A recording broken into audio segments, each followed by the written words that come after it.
warahmatullahi wabarakatuh. Pada hari ini kita akan belajar tentang perluasan kuasa British di Selangor. Perkembangan perindustrian di Eropah menyebabkan British memerlukan bahan mentah, iaitu biji timah yang mencukupi untuk menjamin pengeluaran hasil industri di Eropah.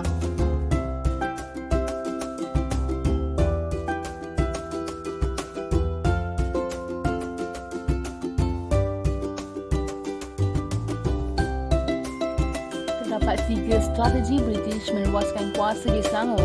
Yang pertama, manipulasi. Yang kedua, desakan. Dan yang ketiga, perjanjian. British memberi bantuan kepada pihak yang berkepentingan untuk memudahkan perluasan kuasa bagi strategi manipulasi.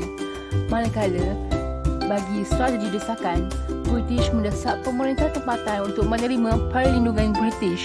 Dan yang terakhir, bagi strategi perjanjian, pemerintah tempatan perlu mengikat persetiaan menerima pengaruh British dalam pentadbiran.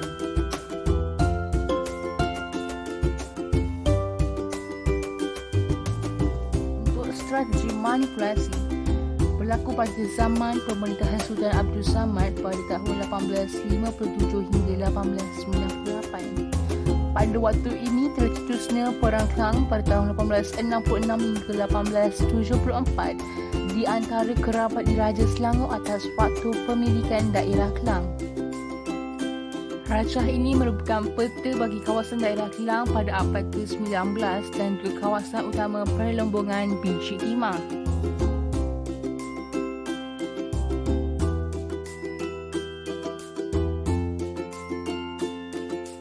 Terdapat 2 pihak yang terlibat dalam mentadbir daerah Klang. Antaranya adalah Raja Abdullah bin Raja Jaafar dan juga Raja Mahdi bin Raja Sulaiman. Raja Abdullah bin Raja Jaafar memperoleh hak pentadbiran Klang daripada Sultan. Beliau berjaya memajukan Klang sebagai pusat pengeluaran biji timah dengan pembukaan lombong di sekitar Ampang dan Kuala Lumpur. Beliau juga mendapat sokongan daripada kumpulan Haisan. Yang kedua adalah Raja Mahdi bin Raja Sulaiman. Raja Mahdi mentadbir Klang sebelum diserahkan kepada Raja Abdullah. Kemajuan perlombongan tersebut mendorongnya menuntut daerah Klang semula. Beliau mendapat sokongan daripada kumpulan Jihin.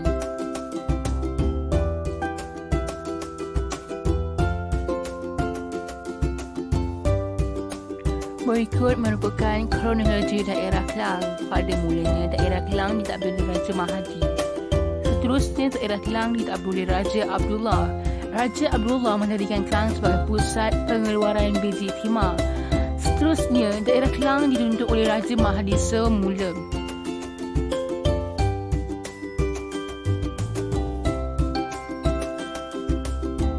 Kemudian, Kota Raja Mahdi siap dibina pada tahun 1866. Kota Raja Mahdi dijadikan sebagai benteng pertahanan. Seterusnya, Raja Mahdi bersedia menyerang pada tahun 1868 dan akhir sekali Tunku Diaudin ataupun dikenali sebagai Tunku Kudin menamatkan Perang Klang. Tunku Diaudin merupakan wakil Sultan Selangor dan mendapat bantuan daripada ketenteraan British.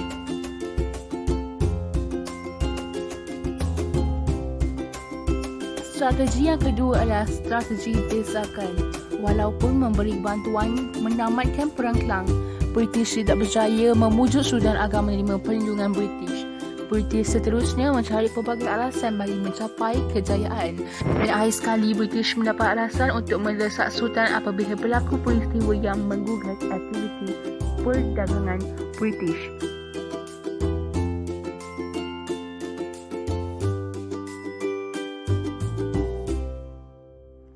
Peristiwa menggugat perdagangan British di perairan Selangor.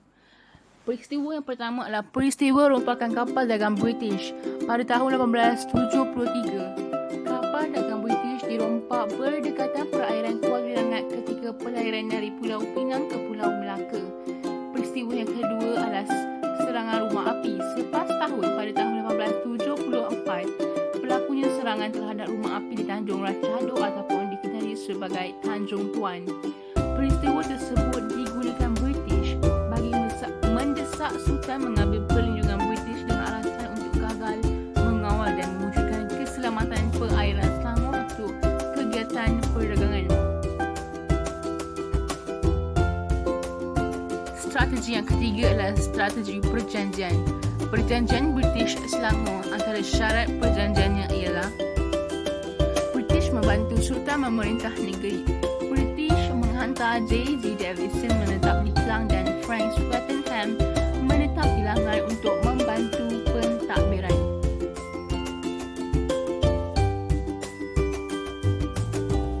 Sistem residen.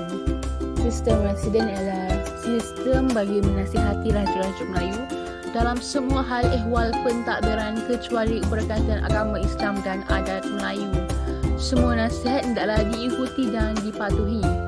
Seperti J.G. Davison, Residen Selangor. Rajah ini merupakan pentadbiran bagi sistem residen yang diketuai oleh residen sendiri yang ditugaskan sebab untuk mengawal hal ehwal pentadbiran dan pungutan cukai dan diikuti Sultan Pembesar Penghulu. Mereka kehilangan kuasa dalam pentadbiran dan pungutan cukai.